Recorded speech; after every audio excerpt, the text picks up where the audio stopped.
afternoon. Excuse me. I'd like to start by saying a few words about the ransomware cyber attack currently impacting Colonial Pipeline. This is something that our administration has been tracking extremely carefully, and I have been personally briefed every day. The Department of Energy is working directly with Colonial to get the pipelines back online and operating at full capacity as quickly and safely as possible. The FBI also is engaged to assess and address this attack. The agencies across the government have acted quickly to mitigate any impact on our fuel supply. And over the weekend, at my direction, the Department of Transportation issued an emergency order to loosen restrictions on truck drivers in order to allow more fuel to be transported by a tanker. We're prepared to take additional steps depending on how quickly the company is able to bring its pipeline back to full operational capacity. The Federal Bureau of Investigation has determined Colonial's network was infected by ransomware, and it's a criminal act, obviously. FBI released details of the attack so others can take steps to prevent being infected. My administration takes this very seriously. We have efforts underway with the FBI and DOJ, Department of Justice, to disrupt and prosecute ransomware criminals. And my administration will be pursuing a global effort of ransomware attacks by transnational criminals who often use global money laundering networks to carry them out. My administration is also committed to safeguarding our critical infrastructure, much of which is privately owned and managed like Colonial. Private entities are making their own determination on cybersecurity, so to jumpstart greater private sector investment in cybersecurity, we launched a new public-private initiative in April. It begins with a 100-day sprint to improve cybersecurity in the electric sector. And we'll follow that with similar initiatives in natural gas pipelines, water, and other sectors. In addition to companies stepping up, we need to invest to safeguard our critical infrastructure. That's one of the many things My American Jobs Plan is designed to do. I also want to update the people on the progress that we've made in our recovery and the next steps that we're going to be taking. As we learned Friday, the economy created 266,000 jobs in April. In fact, altogether, since the time we took office, we've created more than 1.5 million jobs in the country. It's the most jobs created in the first 100 days of any president on record, more than 3 times the solid job creation that President Carter saw in his first 100 days, and more than 6 times what President Reagan saw. In the 3 months before I got here, our country was creating roughly 60,000 jobs a month. In the 3 months since we've gotten here, we've been creating on average 500,000 jobs per month. In the first quarter, our economy grew at 6.4% rate, outpacing the growth we're seeing from our friends in the Eurozone. Because of the American Rescue Plan, forecasters are projecting we'll see the fastest economic growth in nearly 40 years in the months to come. We're moving in the right direction. So let's be clear. Our economic plan is working. I never said, and no serious analyst ever suggested, that climbing out of the deep, deep hole our economy was in would be simple, easy, immediate, or perfectly steady. Remember, 22 million Americans lost their jobs in this pandemic. So, some months will exceed expectations, others will fall short. The question is, what is the trend line? Are we headed in the right direction? Are we taking the right steps to keep it going? And the answer clearly is yes. I also want to offer a bit more detail on the month's jobs numbers in particular. These monthly reports are a snapshot, as you all know. They take 1 week, a moment in time. Since this snapshot was taken around the week of April the 12th, since then, COVID-19 counts are down by more than 40% since then. And vaccination rates among working-age Americans has roughly doubled since then. This survey was taken before every adult was eligible to be vaccinated. So back then, 18% of working-age adults were fully vaccinated. Today, if it were taken, 34% are fully vaccinated. No wonder things in America feel better today than they did back when the survey was taken. With that context, here are the steps we're going to be taking to maintain our progress. First, today we're opening a portal for state and local governments to apply for the first funds from the American Rescue Plan. Because states and local governments have to balance their budgets, a lot of them had to lay off employees when the economy, state employees and local employees, when the economy slowed and tax revenues fell. We're talking about 1.3 million state and local employees out of work.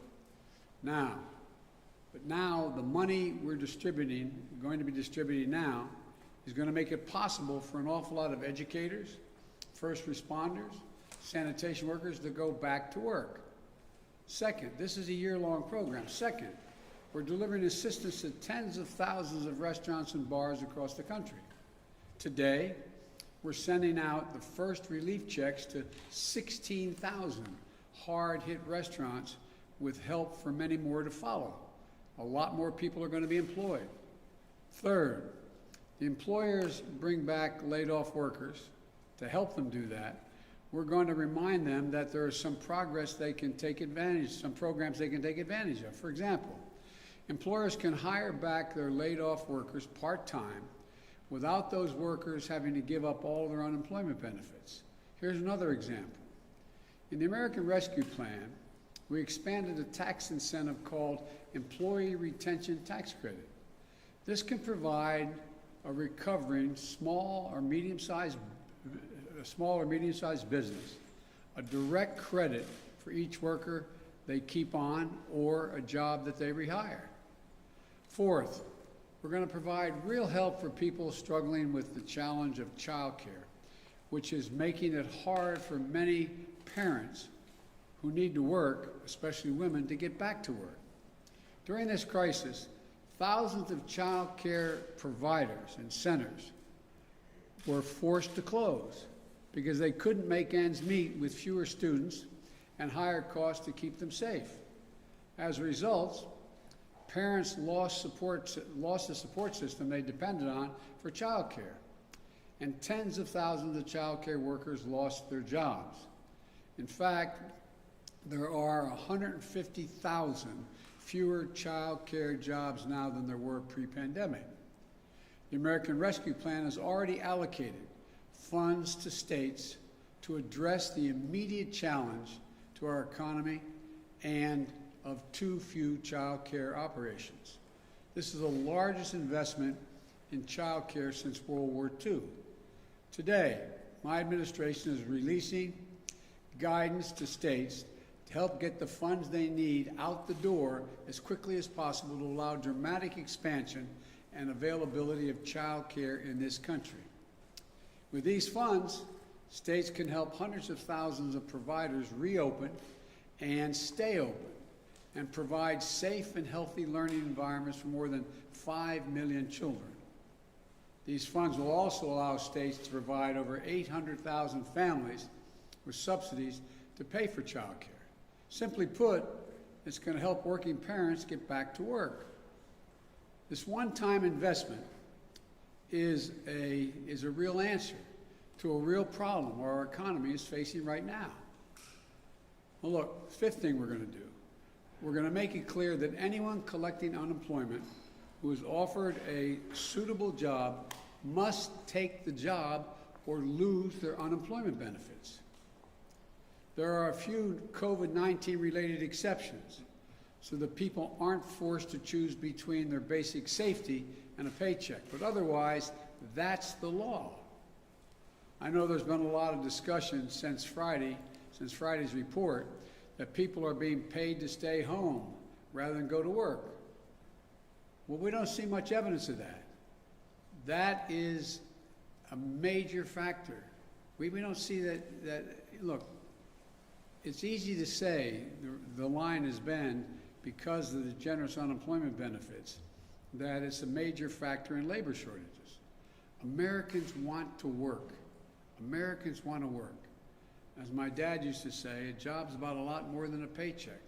It's about your dignity, your place in the community, being able to look your kid in the eye and say everything's going to be okay. I think the people who claim Americans won't work, even if they find a good and fair opportunity, underestimate the American people. So we'll insist that the law is followed with respect to benefits, but we're not going to turn our backs on our fellow Americans. 22 million people lost their jobs in this pandemic through no fault of their own. They lost their jobs to a virus and to a government that bungled its response to the crisis and failed to protect them. We still have 8 million fewer jobs than we did when the pandemic started. And for many of those folks, unemployment benefits are a lifeline. No one should be allowed to game the system, and we'll insist the law is followed, but let's not take our eye off the ball. Families who are just trying to put food on the table, keep a roof over their head, they aren't the problem. We need to stay focused on the real problems in front of us, beating this pandemic and creating jobs. Again, the law is clear. If you're receiving unemployment benefits and you're offered a suitable job, you can't refuse that job and just keep getting the unemployment benefits. We're also working to overcome all the barriers that may be making it harder for people to get back to work. Child care, getting vaccinated, getting schools open. We're making progress in all these things. And we need others to step up and play a role as well. For example, we need employers to step up in a couple of ways. First, we need them to get help to their people and get them vaccinated. 2 weeks ago, I announced that we will provide a tax credit to employers if they give workers paid time off to get a shot and recover from the effects of the side effects, if there are any. Our economy can't achieve its full potential until we get more people vaccinated. Employers can help that. We also need to recognize that people will come back to work if they're paid a decent wage. The last Congress, before I became president, gave businesses over $1.4 trillion in COVID relief. Congress may have approved that money, but let's be clear, the money came from the American people, and it went from the American people to American businesses, many of them big businesses, to help them get through this pandemic and keep their doors open. I'm not questioning it. It was the right thing to do. But my expectation is that as our economy comes back, these companies will provide fair wages and safe work environments. And if they do, they'll find plenty of workers. And we're all going to come out of this together better than before. So we need to stay focused on creating jobs and beating this pandemic today and building back better for tomorrow. The American Rescue Plan is just that, a rescue plan. It's to get us out of the crisis and back on the track, but it's not nearly enough. That's why we need the American Jobs Plan, which is an 8-year investment, strategy to make sure working people of this country get to share in the benefits of a rising economy, and to put us in a position to win the competition with China and the rest of the world for the 21st century. That's the next stage. That's what we're doing right now. We're working to get that passed. I want to thank you all, and may God protect our troops. Thank you. Mr. President, if you can't protect critical infrastructure from a criminal actor, how can you possibly protect it from a state actor? We can do both. We will. Do you think Russia is involved at all implicitly with that attack? I'm going to have a conference. I'm going to be meeting with President Putin, and so far there is no evidence based on from our intelligence people that Russia is involved, although there is evidence that the actor's ransomware is in Russia. they have some responsibility to deal with this. Thank you. Decided who will get the AstraZeneca doses, Mr. President?